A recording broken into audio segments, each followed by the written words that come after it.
gonna get you killed on Skid Row about that camera. When I'm back in the White House, we will use every tool, lever, and authority to get the homeless off our streets. We want to take care of them, but they have to be off our streets. That was a bold promise from former President Donald Trump.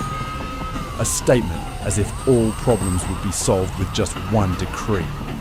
But if you truly step into the dark corners of American cities, where the lights never shine, you will see a completely different picture. Not the clean resettlement centers or comprehensive solutions as outlined in the plans, but rather over 770,000 homeless people huddled on filthy sidewalks, endless stretches of tents, the smell of garbage and despair all mingling together. We can continue to turn a blind eye. The media can continue to paint beautiful pictures on television. But if no one dares to step into reality, to look directly at the darkness that is gradually consuming the hearts of these cities, then the American dream will no longer be a dream, but merely a veil covering a prolonged tragedy. In today's video, we will take you on an unvarnished journey through the homeless hotspots across America, where the crisis is no longer a distant issue, but a painful reality that both the housed and the unhoused must find a way to coexist with every day. Skid Row. A name all too familiar whenever the topic of homelessness hotspots in America arises. This is not an unfamiliar place, but a symbol of failure in a state proud of its prosperity. It is like an open wound of a city that once dreamed of an American dream, where no one is left behind. But in Skid Row, you will see streets filled with tents, where people, once contributing citizens of society, now struggle to survive each day. 76,000 is a staggering number that reflects the homelessness situation in Los Angeles, and among them, the majority live in Skid Row. More than 4,600 people live cramped in tents, shopping carts, and under bridges, amidst garbage, disease, and despair. This is not just a place for the homeless, but a reflection of a system that is collapsing, no longer strong enough to shelter the vulnerable in society. It's really hard to describe how difficult the circumstances are for living out here in Skid Row. There are so many people who are battling mental illness. A lot of people got triggered just by seeing us with our cameras. These homeless people did not choose Skid Row. They were pushed there by a system where the most vulnerable have no place to stand. The average rent in Los Angeles has now exceeded $3,000 per month, while the minimum wage is only about $16.90 per hour. This means that, even with full-time work, many people still cannot afford to rent a shabby one-bedroom apartment. The nightmare of skyrocketing housing prices has pushed thousands of people into homelessness, as they cannot find anywhere to call home. Skid Row is not just a place where homeless people live. It is a painful reflection of the society we live in. This is a place where each tent is a story of loss, of shattered dreams that no one dares to face. For the people living in Skid Row, whether they have a home or not, their lives each day are a series of prolonged days living in hell. Residents around this area feel uneasy and worried every time they have to walk past the areas near the tents. What about the authorities? They themselves seem unable to find an effective solution to this situation. To put it bluntly, they are powerless. Although many support programs have been implemented and billions of dollars have been spent, they are only temporary measures and cannot address the root of the problem. Clearly, these tents are not an issue that can be resolved in a few weeks or months. It is a long-term crisis that we are all trying to coexist with or pretend not to see every day. Skid Row is a wake-up call for all of us. When you stand and look at these streets, you don't just see people without shelter, you also see a part of society that has been left behind. Can we continue to ignore these issues? Can we turn our backs and let shattered dreams continue to unfold right in the heart of the city we once took pride in? Have you ever heard the story of the stranded fish struggling to survive each day on the sand? It sounds strange, but that is the reality for the people living in Venice Beach. Once known as a dream beach with its shimmering golden sands and gentle waves, now it has become a place filled with the despair of those without a home to return to. Although it is a city famous for its atmosphere of freedom, blue sea and golden sunshine, Venice Beach is facing an undeniable homelessness crisis. Skid Row might be the first hotspot that comes to mind when you think of homelessness in Los Angeles, but Venice Beach is no less severe. Here, no one expects that right in the heart of the city, famous for its vibrancy and romance, lies areas filled with tents, carts, and homeless people. But the strange thing is, Venice Beach is not often mentioned in reports about homelessness. Why? Because this area has disguised itself with a perfect facade of a vibrant tourist destination, attracting visitors with sports activities, fashion stores, and famous cafes. However, you can't wrap fire with paper. The signs of the homelessness crisis are gradually revealing themselves day by day. From the clean beaches and areas near luxury hotels, they have now become the residence of 1,685 homeless people. Venice Beach is not a place where you will easily see problems of social crisis immediately. But if you look closely, you will see tents hidden among the rows of trees, old cars filled with people living in squalor. The price to pay for a city that focuses too much on tourism and entertainment without realizing that the vulnerable parts are being pushed to the margins. Recently, the city of Los Angeles has begun clearing the encampments of homeless people along the Venice Beach boardwalk. This operation is carried out starting at 7 a.m. and involves cleaning each block, extending over several weeks, gradually moving towards Santa Monica. This is an effort that the city hopes will take back the beach and restore the area's tourist image. But it is worth mentioning that this campaign not only sparked controversy, but also reflected divisions within the community. The perspective from someone directly involved is also an important part of this story. Black Moses, a man who has lived in Venice Beach for 12 years, shared that he doesn't blame anyone.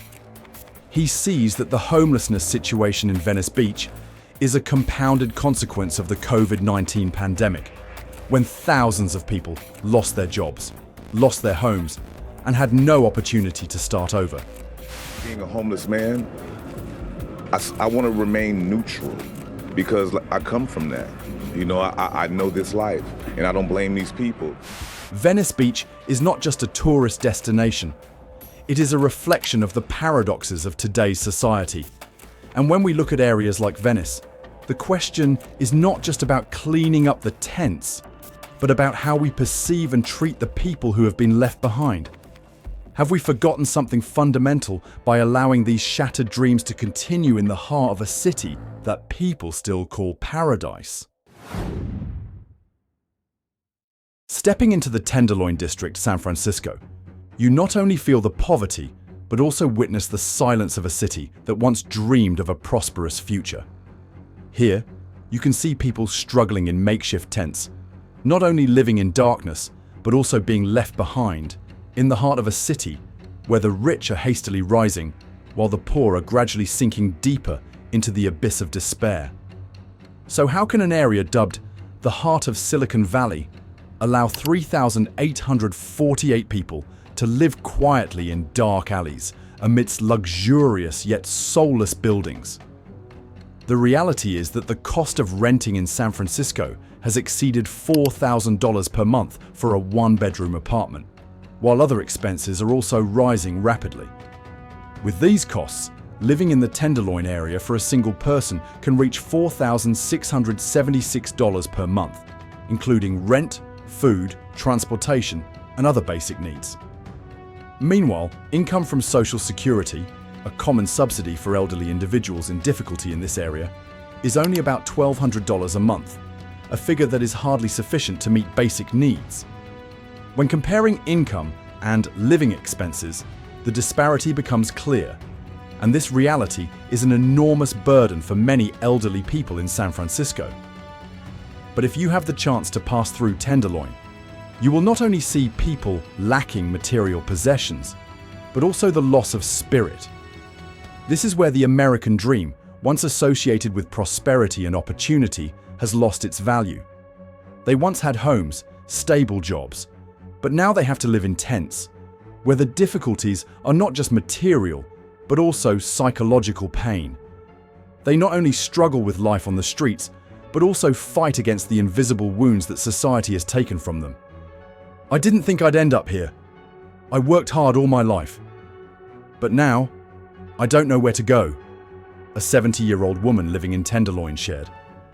Those words were like a wake-up call to those who still have a home to return to about the fragility of life. Tenderloin is not just a place for the homeless. It is a city gradually losing faith in itself, where wealth cannot hide the cracks in society. So can we continue to live in a society where the poor are left behind, while the city boasts of its prosperity? Surely you have heard of Seattle, the city of technological brilliance, where thousands dream of working for companies like Amazon or Microsoft. But when you step into downtown Eastside, you will see a completely different Seattle. That is not the Seattle of skyscrapers or brightly lit streets, but the Seattle of people left behind, those whom the system cannot provide a place in this developing society. The streets of downtown Eastside are not places of development, but places of shattered dreams. The homelessness situation in downtown Eastside is not a foreign story, but an undeniable reality. About 4,000 people are currently living in homelessness in this area. From tarps against the rain, old cars and occupied public spaces, downtown Eastside is gradually becoming a symbol of the polarization between wealth and poverty, in a city known for its remarkable advancements in technology and innovation. In downtown Eastside, poverty is not just a material issue, but a spiritual wound. The homeless not only face the lack of shelter, but also loneliness and humiliation. They have no choice. They have no right to demand a better life. Those who were once workers, teachers, and doctors now have to live in conditions that no one ever thought they would fall into. This is an undeniable fact. Downtown Eastside is not only a place for the homeless, but also a place of failure. A society that cannot shelter those who once held a position in the community. Residents around downtown Eastside cannot help but feel the unease, fear of the increasing crime and lack of security. Confrontations between residents, the homeless, and the police are unavoidable. While the Seattle authorities seem to be addressing this situation with temporary measures, such as tent cleanup programs or clearing public areas, the root causes of homelessness, unreasonable housing policies and high living costs, have yet to be thoroughly resolved. Downtown Eastside is not just an area in the city, but a warning about the imbalance in modern society. When you look at the homeless people here, you don't just see poverty, you also see a system collapsing where the vulnerable are left behind. The question is not just about the people in downtown Eastside, but about us. Can we continue to ignore this reality, or will we find a way to address the issues that a large part of society is facing? Kensington Avenue in Philadelphia is not the street you would choose for a stroll on a beautiful afternoon. It is a place where the American dream shatters, where poverty has become an inseparable part of daily life. When mentioning Kensington, it is not just the bustling streets, but the image of helplessness, of people trapped in a never-ending cycle. Here, you not only see homeless people living haphazardly on the sidewalks, but also feel the despair in each gaze. Sometimes, this street is likened to a ceaseless battle against poverty, where dreams becoming reality seem like a distant hope. The image of streets filled with tents, old cars, and homeless people seems to have become an inseparable part of Kensington. More than 1,000 people are currently living in homelessness in this area, and this number continues to rise, especially in recent years as unemployment and housing prices have increased. The confrontation between those struggling to survive in Kensington and the people around them is a paradoxical image. Residents living near this area fear every time they have to walk through this road, not only because of the lack of safety, but also due to the feeling of helplessness in the face of the deteriorating situation. The Philadelphia authorities have implemented many programs to address the issue of homelessness, but all seem to be temporary measures that do not tackle the root of the problem. Kensington Avenue is a testament to the division in modern society, where the vulnerable struggle to survive in a city they once believed would offer them opportunities. Can we continue to turn a blind eye to this suffering, or will we find a way to change so that the people of Kensington do not have to live in darkness forever? This question is not just for Kensington, but for all of us.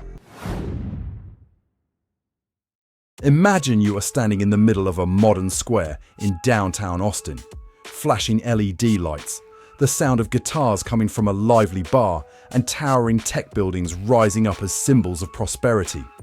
But just turning into a side street, that world disappears. There, the homeless huddle under awnings, makeshift tents set up on the sidewalks, their weary eyes watching the flow of people pass by like invisible ghosts. A two-faced metropolis, glittering and fractured, coexisting on the same sidewalk. Austin used to be the dream of many, a young, creative city where you could start anew. But for more than 2,500 homeless people living in and around the downtown area, that dream has never materialized. They did not come here in search of glory. Most were long-time residents, had stable jobs, paid taxes, and dreamed of a home. But when the average rent exceeds $2,000 per month, while the minimum wage remains at $7.25 per hour, the bridge between labor and sustainable living has long since shattered. Austin may be the city of the future, but whose future is it? And while media campaigns continue to promote it as the most livable city in America, thousands of people continue to walk through the cold night in silence under the LED lights of buildings they will never step into. In Las Vegas, everything shines. The bustling crowds, the gigantic billboards, the 24/7 casinos. Everything seems to say that this is the place of dreams, of life-changing opportunities with just one gamble.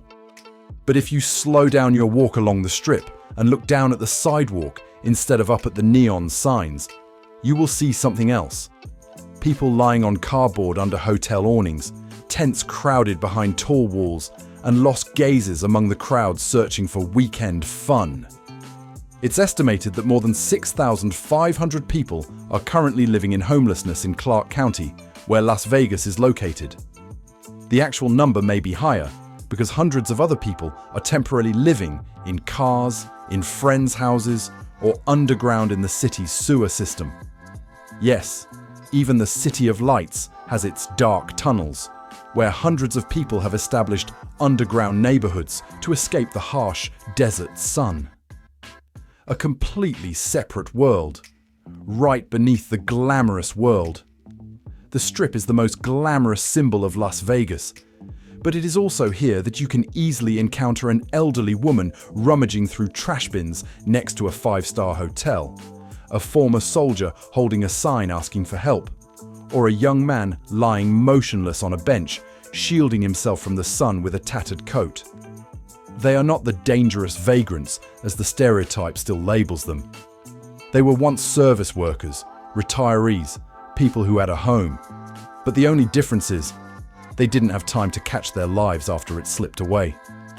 Can a place built on hope continue to exist if the only thing that is no longer there is hope itself? In the city of Phoenix, which is almost perpetually sunny, there exists a suffocatingly dark area known as the Zone. Not marked on any map, not belonging to any official neighborhood, but everyone living in Phoenix knows this place, where thousands of homeless people crowd together on the sidewalks, in makeshift tents, amidst the heat that can be deadly within hours. In the summer here, temperatures often exceed 110 degrees Fahrenheit, 43 degrees Celsius. The asphalt road is scorching, with no shade, no restrooms, and no clean water. Many people fall ill due to dehydration, infections, and exhaustion. And no one knows. Or rather, no one wants to know. People call this place the Zone. A lawless, hopeless, and unpromising area. According to statistics, in 2024 alone, Phoenix had over 9,600 homeless people, double the number from 5 years ago. Nearly half of them live around the Zone, an area spanning several blocks. But no one actually lives there. They are just trying not to die. In May 2023, the court ruled that the city must evacuate the Zone, not to put them into housing, but to clean up the sidewalks, to cleanse the face of the city. More than 600 people were forced to leave. The tents were flattened, belongings were thrown away, and none of them were taken to a better place. They were just driven away like trash. The Zone is not just a location, it is a symbol of an America full of contradictions, where people can spend millions of dollars to build prisons, but cannot keep a person from living under a bridge. Can a place built on hope continue to exist if the only thing that remains is hope? Or is all that remains just a grand stage where the lights still shine, but the audience no longer believes in the play they once adored?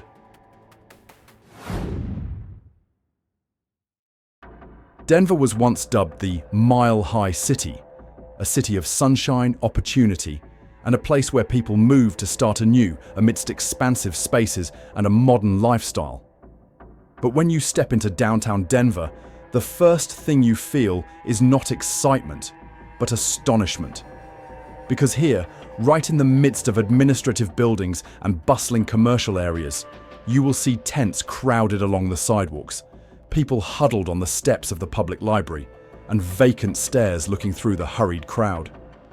Just in the downtown area of Denver, nearly 1,000 homeless people are recorded as living there regularly, not to mention hundreds of others living in cars or temporarily staying at religious and charitable facilities.